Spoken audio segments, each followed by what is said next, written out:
அல்லாஹ் சொல்றான், யூசுப் நபியினுடைய வரலாறுகளில் உங்களுக்கு படிப்பினை இருக்குது.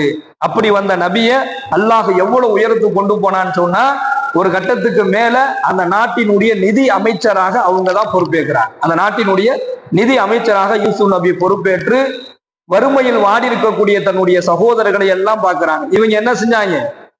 சாப்பாட்டுக்கே வழி இல்லாம, சோத்துக்கு வழி இல்லை, சாப்பிட்றதுக்கு வழி இல்லாம அரச சபையை தேடி உதவி கேட்டு வரும் பொழுது நிதி அமைச்சராக அமர்ந்திருக்கக்கூடிய யூசுப் நபி தன்னுடைய சகோதரர்கள் எல்லாத்தையும் பார்க்கிறாங்க. எல்லாம் தன்னுடைய அன்னைங்க எல்லாம் லைன் கட்டி நிக்கிறத பார்த்தாங்க. பழி வாங்கியிருக்கலாம், நினைச்சிருந்தா என்ன வேணாலும் செஞ்சிருக்கலாம். அவனோட தூக்கிய சிறையில அடைச்சு போடுங்கன்னு ஒரு வார்த்தை ஒரு அமைச்சர் அவரு சொல்லியிருந்தா உடனடியா நடக்கும். 10 பேரையும் தூக்கி கட்டி உள்ள போட்டிருப்பாங்க. ஆனா யூசுப் நபி அலைஹிஸ்ஸலாத்து வஸ்ஸலாம் அன்னவர்கள் தன் சகோதரர்களை பார்த்த உடனேயே அவங்க என்ன நினைச்சாங்கன்னா, சாப்பாட்டு கூட வழி இல்லாம இப்படி நிக்கிறாங்களே, சரி எத்தனை பேருக்கு சாப்பாட்டுக்கு வழி இல்லை?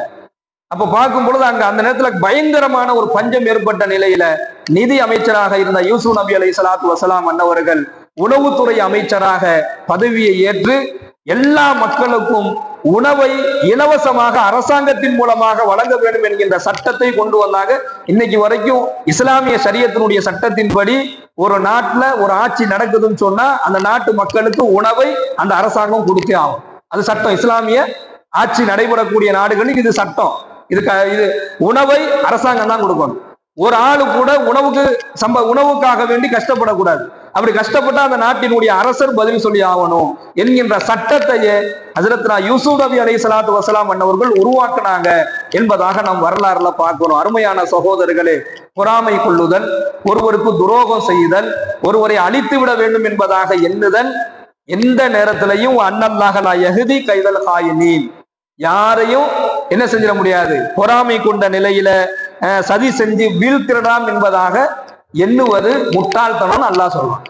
அப்படி முடியவே முடியாது. நான் பாதுகாப்பேங்கிறான். நீ யார பொறாம கொண்டு நீ சூழ்ச்சி செஞ்சு வீழ்த்தணும்னு நினைக்கிறையோ அந்த நபரை நான் பாதுகாப்பேங்கிறான். இருந்தாலும் அல்லாஹ் சொல்றான், நீங்கள் பொறாமைக்காரர்களை விட்டும், பகைவர்களை விட்டும், துரோகிகளை விட்டும், சூழ்ச்சிக்காரனை விட்டும், சூனியக்காரனை விட்டு என்ன செய்ய, என்கிட்ட நீங்க பாதுகாப்பு தேடிக்கீங்க என்பதாக அல்லாஹ் நமக்கு சொல்லித்தரக்கூடிய செய்தியை பார்க்கிறோம். இரண்டாவது செய்தி, ஹஜ்ரத்னா அபூ ரஸீன் ரலியல்லாஹு அவர்கள் இந்த ஹதீஸை அறிவிக்கிறார்.